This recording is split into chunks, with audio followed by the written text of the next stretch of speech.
Hi, thanks so much for joining me today. I know that universities around the country are struggling with the idea of doing a virtual commencement and many canceled events and canceled graduations, and they're trying to figure out how do we create a sense of pride? How do we honor the work that's happened despite what's going on? And so thankfully, I have someone who's an expert in that to share with you today, and that is Andy Dixon from California or Colorado State University Global. I knew I was going to say that, CSU The Global. other CSU, yeah, So, CSU Global. yes, thank you so much for joining us. And so first off, for folks who are at home, Andy, can you introduce yourself and share how long you all have been doing virtual graduations? Absolutely, yeah. Thanks, Bridget, for the opportunity to kind of share what we've been doing in this area. So, again, I'm Andy Dixon. I'm the AVP of Marketing and Engagement for CSU Global, Colorado State University Global Campus. We are a 100% online state university, and we've been doing virtual ceremonies for the last 4 years. We've always done in-person ceremonies in the spring, and actually 2016, we started doing some level of celebration for our virtual students as well that were attending from all over the US, because that's our student body. But then 2 years after that, in 2018, we started doing a fully virtual ceremony in both December and then a parallel ceremony to our in-person ceremony every spring. So we've done about 4 or 5 fully virtual ones.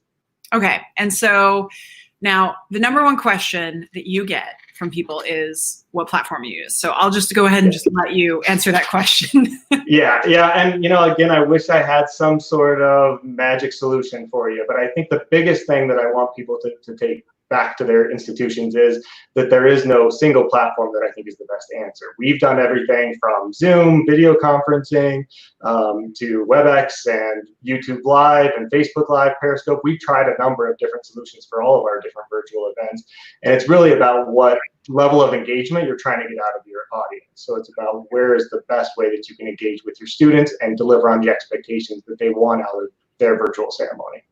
Okay, so, and that's one thing I want to point out that I keep seeing about these murmurs of potential virtual commencements and drafting Barack Obama, doing this or that.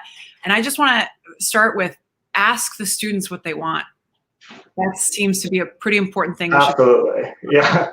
I mean, if you don't ask them, they're going to have some wild idea in their mind potentially about what a virtual ceremony looks like. I know when we first started doing them, even internally, people started asking questions like, are you bringing people in, or is there a different way that you're going to engage with the students? And yes, it does change the way you engage with them, but at the same time, it is very much still about them and a celebration of their accomplishments at your university. So you want to make that as authentic and celebratory of their accomplishments as you can.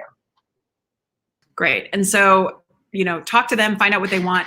But then, so can you give us a little context about the size of the commencement that you're typically doing? So you're doing 4,000 students, I think you said. How many? 4,000 to 5,000 guests generally is what we expect, and of course not everyone attends. They jump in and out of a virtual ceremony. It's a little different than an in-person event where an auditorium might hold them. You can close the doors on them if you need to. Yeah, so we have anywhere between 1,000 to probably 500 to 1,000 graduates between our December and spring ceremonies, and up to 10,000 guests that are attending. Okay, so when you say that you create various experiences based on what you're trying to achieve, so let's say that we're trying to create a graduation ceremony that's typically done for a college, like a smaller subsection of the student population, and they do actually want to read every student's name. Mm-hmm. Would the student be zooming in for that? How does that happen in your world? So in our world, we do read every student's name because that's one of those elements that we find incredibly important to give them that moment of personal acknowledgement, basically. So we have a moment where they can walk across the stage, but that's done through virtually walking, where we're showing them on screen through pictures that they've submitted, through the opportunity to do some live student look-ins and other opportunities for engaging with individual student bases. But we don't go to each individual graduate because ours is so large, where we're seeing each of those students with an opportunity to actually speak and things. It's just logistically, that is a challenge. And I've heard that question a few times as well. So we try to make it where we're doing, speeches and really understand and using chat and more non-vocal versions of engagement with both students and then their guests who could be calling in from the same location as they are, or in different locations around the world, really. It's great stories to hear. My grandmother, lives in Slovenia or someplace, and they're able to attend the ceremony because, that they traditionally wouldn't be able to. So it actually can be a more community building, even though you're, again, physically distanced, but not socially distanced, I like to say these days. So do you guys record your graduation ceremonies, by the way? We do, yeah. We record them. They are available on our YouTube as well, so people can go back and review them later. Yeah. That's such a great idea. So why don't we, afterward, we can try and link to one of your graduation ceremonies so folks can actually watch it and take a look and see. And of course, this is just that you're one of the first early adopters, so therefore you can tell everyone else kind of what you wished you'd known before you started. What have you learned? And I think that's the question that I'm most interested in is if you had to give advice to Andy, in 2015, and you're being told that you're now responsible for graduation, it has to go online. What advice would you give to that Andy that you know now as a result of doing as many as you have? Yeah, I don't know if I was that young again, but one of the things I think that I've learned over the years, and this is honestly true for both the in-person events and the virtual events I've planned, it's that you need to be able to expect the unexpected. It's just a different slew of problems that you would have from a capacity issue in a venue versus having a bandwidth issue in a virtual environment. So the more planning and testing, never go into something with the expectation that you're not going to be able to, accomplish something that you've never tried before, I guess is what I'm getting at. So make sure you've tested it the best you can, and then always have a plan B for something that you're not sure once you get to scale what that's going to look like. It's all about the intentionality of your initial plan, and then making sure that you have options when it comes to day of live events. Cool. I'm just trying to make notes, test, and have a plan B. I'm guessing you also have a plan C, a plan D, a plan B. Okay. So one of the questions that we got from folks on Twitter, which I went over and added them, and this one was from Dennis Shea. Thank you. What features most help students feel valued and celebrated? Do you ever measure student experience at these, and can you give us a sense of what you've heard they appreciate the most? Yeah, so we do a lot of that through our live feeds. Obviously, we're using social media, we're using channel support in terms of their level of engagement, obviously viewership numbers, that sort of data. We're always very data driven to make sure we're delivering on our promise to students. And what's amazing is you will start to see a spike after names start to be read. So your overall viewership will drop off after individual student names are. So what really seems to make the biggest difference to them, and the spike that happens for each of those individual students, is the level of personal support you can be giving to them. So again, having their pictures, having the ability for them to thank their guests with things that, or that who helped them get there and accomplish those pieces. Faculty members jump into our live stream and are able to personally congratulate all of the students within their program. And that creates a flurry of chat and responsibility for the students to then say, oh, I loved you in this class, or whatever else it is. So it really creates, there are things that happen, I'm sure, in an in-person ceremony as well. They're just at a smaller scale and spread out there across the way. And this kind of centralizes them into a community so everyone can kind of appreciate and really feel valued and celebrated in that way. Okay. What you're making me think about is that what you just described, I was like, as I'm thinking about some of these institutions that have a lot of students, like that is difficult to scale, that to have each of them give a speech, to have the faculty involved. It sounds like you have leveraged online graduations to create far more sense of intimacy and connection, but perhaps slower. So I'm guessing you don't do like 4,000 where they actually all get that much time. I'm guessing that they're smaller graduations? Well, correct. The name reading goes very quickly. And again, the actual number of graduates probably is at most 1,000. So we go through a process leading up to the graduation to make sure that we have tried to make sure that everyone that's going to be there is recognized, and that we're working through those names in advance, because you don't get to be handed a piece of paper walking across the stage to know exactly how many graduates you have. So yes, but the ability to to scale and divide into different program categories, or to divide into different celebrations before or after the actual name reading ceremony piece, to do breakout sessions and everything else, that's all possible through the digital transformation. So to be able to make that more intimate, again, depending on what your audience is looking for, if they're used to a very large event where everyone is loud and cheering and throwing beach balls, try to recreate that in your virtual world, because that's something that you can have a lot of fun, and it gets the tone and brand of your university coming to life. Okay, cool. And so now we got another question that I wanted, and folks, if you have questions you want, the easiest place for me to get them is from the Facebook feed, but I also get Periscope. It just takes a little bit of a time delay. Brian Rash asked us if you unmute friends and family when the graduate's name is called, and if so, how is that coordinated? I think the broader question is, how do we allow for clapping and not have it be overwhelming the sound? Yeah, I think that's a great question. You know, a line we've used in our script before for our virtual ceremony is, compared to an in-person ceremony where you're asked to hold your applause until the end, we encourage you to applause, because a lot of times they're there with their family, and really becomes, again, a digital applaud where they're doing it on a chat or they're doing it in a physical way.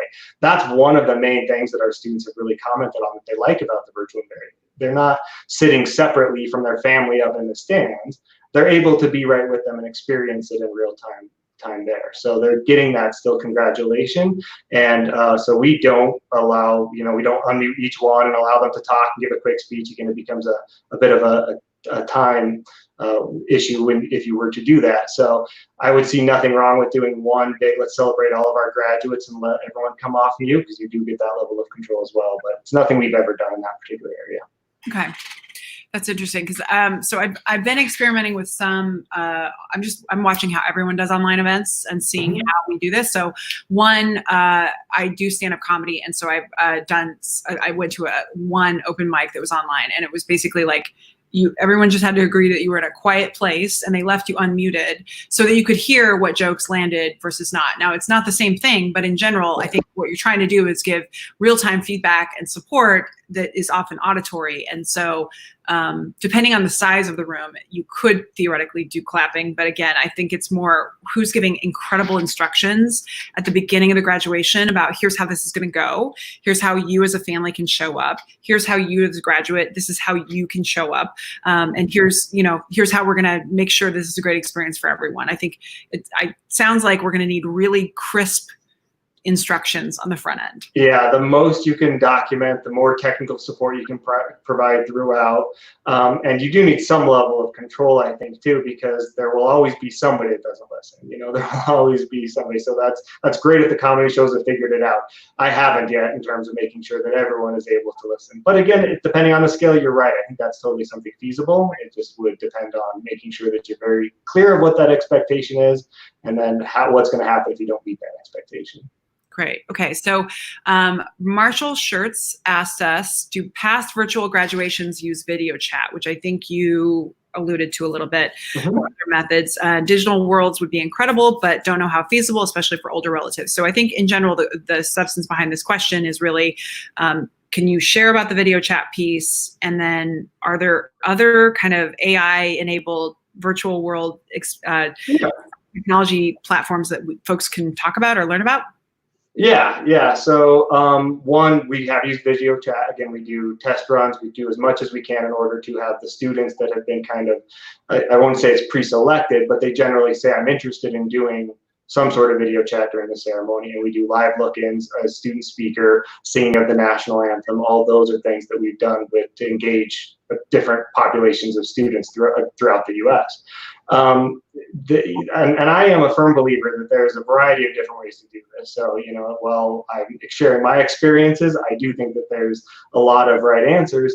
And my one advice for things like digital worlds and Second Life, or all of the ones that people have tried, VR and other solutions for those different ways that I've studied, it feels often as if the technology becomes the focal point compared to the students. And I think it goes back to that advice of making sure that the technology doesn't overweigh, or you're trying to do something that's inauthentic or off-brand, or that you don't have control over because you've never experienced it before.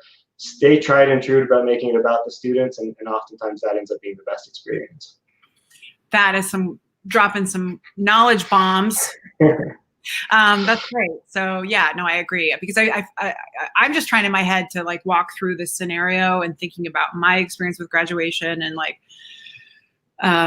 just how this all happens. So I think I'm going to have you walk us through, as if we were a fake graduate, what you would tell us and what our experience would be to weave it all together at the end. But I do have another question, which is, Sure.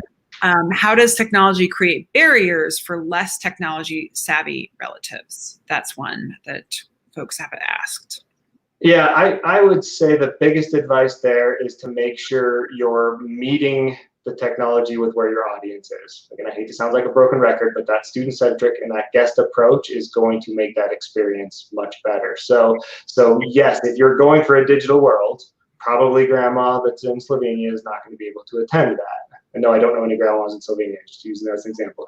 But if you're using something that's mobile friendly, that has a smartphone device, that has the ability to make sure that you can test and download and share a link in advance, you have a centralized place where they're going. Even this broadcast now is going to multiple streams. Does that open up accessibility for all of those different guests that may be trying to attend? In platforms that they're familiar with, I think is the other part of it. So is it a link that is easily textable to grandparents or anything else? There obviously will be some level of barrier for people that don't have access to technology. Mm-hmm. We make sure all of ours are obviously accessible compliant, so captioned and all of those pieces are an important aspect of that as well. But the access to technology probably is a little bit easier than flying to a location for an in-person ceremony as well. So we hope that it actually increases the inclusiveness instead of becoming a barrier for them. Yet again, dropping that wisdom. Don't let the technology become the focal point of the experience. Exactly. Yeah. And I think, I know that campuses are doing a lot of, town hall meetings, and they're doing a lot of trying to figure out how we reconstitute our sense of community online. Folks at home, each of those is an opportunity to test a little part of your graduation strategy idea, right? Like whether it's the platform you're going to test, whether, and I think paying attention to you as a human being, what makes you feel good? What makes you feel important? What makes you feel acknowledged? Because now so-and-so getting their career milestone at your university, no, they're not going to have the big assembly and clapping, right? But we should use every opportunity possible between now and graduation to be testing, to be getting more information, and to just kind of dry test run on things, even though it's not formally a graduation. Like we're putting together virtual events right now all the time, and each is an opportunity. So that coming from someone who has run zero graduations virtually, so take that with a grain of salt. Well, but I do think it's a great advice in terms of that it's what you're used to and what people are familiar with that makes it seem part of the norm, right? I think virtual meetings and, like you're saying, town halls and community get-togethers, everything that may have not been seen as something we'd want to be doing, and obviously we don't want to necessarily be doing it right now, but it provides a great opportunity for us to try new things and innovate. So if anything, I'm hoping this is an opportunity for people to really kind of get out of their comfort zone and say, it may be different, but it has the opportunity to be something really special in a different sort of way. I mean, even since we've done so many of these, we still have to cancel our in-person segment of our May ceremony. So even for us, I know it puts a lot of strain on, administrators and staff members and faculties who haven't had that experience, or those learning online. So it's about making sure that you're kind of accepting that it can't always be perfect, I think, and then realizing that as long as you're in it with the right intentions, it generally comes out okay, and you've tested it at that point. So let's walk through that scenario. Let's fake role play your institution taking this graduation online. You're an expert who knows what you're doing. What are the first few things you told them, or are you responsible for doing that one too? It's me as well. Yeah. Okay. Well, then pretend that you're. Which those of us who are locked at home, that's happening probably more than we're admitting these days. Yes. Yeah, so talk us through, like, how did you first wanted to figure out how many students that was for, how many different, talk to me about your communication strategy leading up to it, and what you're envisioning kind of creating as an experience. Yeah, and we had already opened our registration. I don't know how many institutions already had, or if it was just a planned date. Again, our process may be a little bit different for some of those, I do advise getting some sense of how many people will be attending in advance of it. You want to be collecting their names of who's attending. So the communication strategy really is, are you interested in the virtual ceremony? If you postponed instead of canceled your ceremony, which I've heard of a lot of institutions that have reached out to me have done, do you have the date set for the postponed date? Is it all dependent on after we learn when stay-at-home orders and social distancing is lifted? I think there's a lot of still question marks. And so what my solution for that is to just be upfront and honest. We don't have the date of our postponed one scheduled. So here's an opportunity for you to celebrate in the meantime while we continue to invite you to those future in-person events that may happen. Gather the information. You know, if you're trying to do in-person look-ins or whatever to their viewing parties or whoever else they may have, send forums, try to collect that information, get that feedback of what they're looking for in as many different ways as possible to make sure that they feel included in the process. So again, their expectations are kind of based off of that, but also that we know communication probably can get missed a lot easier than making sure that you're repeating those. Another piece of advice is just to make that a centralized place. So we have one hub on our website that is information for guests. It links to the student portal for students to have information. So making sure that that's readily in 24 hours accessible. So whether or not they're checking it, you know, when they finally finish their kids' schooling for the day, and you know, it really is in the virtual world, it can be at any time that you need it to be. So that's all leading up to it. I just have the best comment of all time. The truth is, none of these events we're trying to save are well designed in the first place. Yes. Oh my goodness. Yes. That is so true. Like, I mean, I think there's an opportunity right now, and that, did anyone like sitting in the hot sun for hours upon hours just so that we could have one moment where you felt like your academic experience was validated? I don't know. But there are some parts of graduation that I think have been that really just make the heartwarming elements that we have to grab onto those. But the question is, did they need to be wrapped in a 4-hour package? And right. I don't know that they did. So I feel like this is an opportunity for a lot of creativity. And oh my gosh, I love that. I love that statement. It is true. Most of the events are trying to like, how do we have another conference? And why don't we send an invite that's 9 hours long? Nobody needs to do anything for 9 hours. Yeah. Well, yeah, the virtual board meetings and stuff that we're being a part of now, you know, and you're realizing how much of that was really useful time. You know, did we need a meeting instead of a email? You know, it's the old work adage there. So I think that's true. I think commencement is just one of those, along with all of these events, where you're able to really try something different and really look at what the heart of the ceremony is. The heart of that ceremony is the feeling that each of those graduates is getting by their accomplishment. So can you do that in a different way where it doesn't involve 4 hours of name reading? Or do you really need a keynote to be 20 minutes long, or whatever that may be, right? Or do you need all of the pomp and circumstance, literally, that you've traditionally had with the ceremony? No, and so I don't know if your name is Dennis, but you have the best comment of all time. I feel like if I had an award to give you, I would give that to you. Yeah, so I feel like this is an opportunity for folks to lean in. There are some schools of thought around design thinking that lean into how you want people to feel. Daniel Laporte does something called the desire map, where you have to figure out how you want to feel every day. And then, it's Kyle, thank you, Kyle Dennis. You're essentially trying to design an experience based on how you want people to feel. And I feel like graduation is one of those that we want to do, which is we want people to feel validated. They want to feel, they most of the time want to express gratitude to the people who helped them graduate. They want to really celebrate this moment and kind of, you know, I think surround themselves by, as much as they physically can, by the people who enabled it to be possible and the people who they want to thank. And that day is just so wrapped with, like, it's a gooey ball of gratitude and hope and yeah, I would say gratitude is probably the most strongest emotion. So then design things that help people feel that way. Feel gratitude. How do we show it? How do we demonstrate it in a new way? I think rather than how do I take this existing agenda that I already had and translate it into the internet? I think we have to be a lot more creative about creating the ways that people want to feel during these experiences.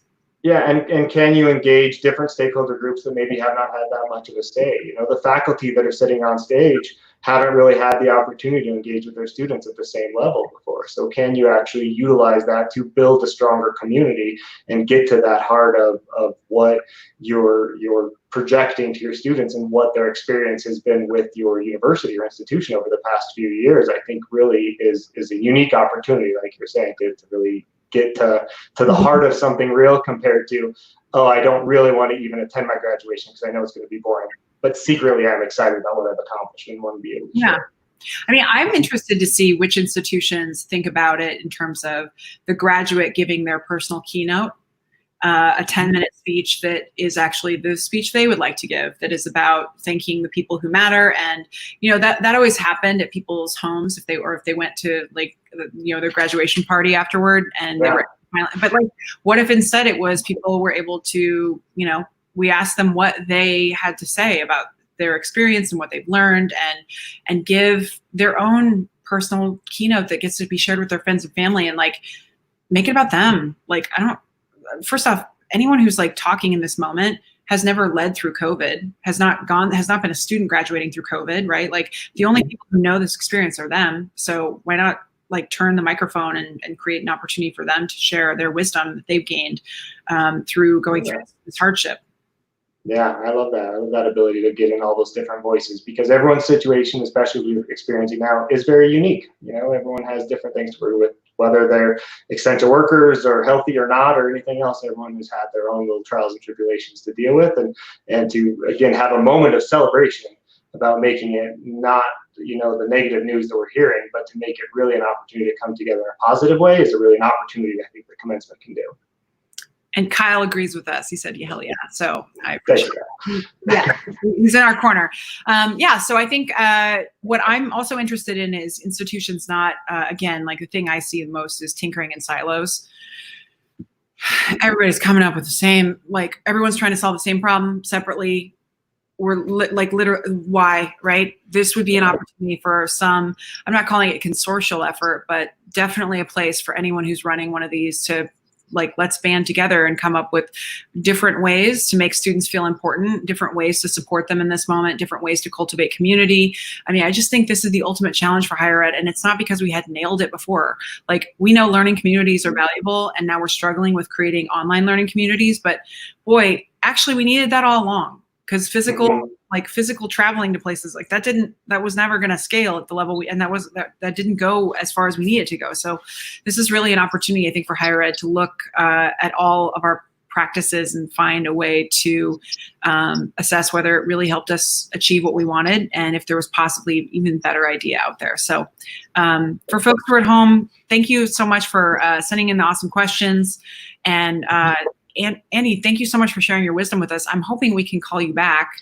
We're going to post one of your YouTube videos from your past commencement, but if there's, I think what we'll do, this is the beginning of a community conversation. We'll do something weekly where we know this is the thing that people are having anxiety about. And so let's just get anyone who knows anything, generally with UIA, like, we're not the experts at anything. All we do is try and elevate the luminaries and the people who actually know what they're talking about and share it with the broader higher ed community. So I hope you'll come back and share. Yeah, I appreciate your ability to bring people together. So thank you very much for all you're doing in these times, and happy to come back and happy to share more if anything we can help to help students and institutions get better. Awesome. Well, thank you for coming on our fake internet television show. Yes, thanks, Britt. And for those of you watching at home, thank you for the comments and the shout outs, and we will be back soon. And if you have other folks that you know, like, I'm going to be reaching out to the folks at Western Governors, and obviously Paul at Southern New Hampshire, even though they do it in person. Anyone else who does online graduations, let's get them here. And I think, like, we could do maybe a panel of everyone, just kind of like, let's war room, let's take an example campus, and let's just actually put, like, all the brain powers together and come up with a short, you know, hit list of things to do quickly to triage and get yours online. Absolutely. So, all right, we'll do it. All right, everybody, thanks so much. Thanks.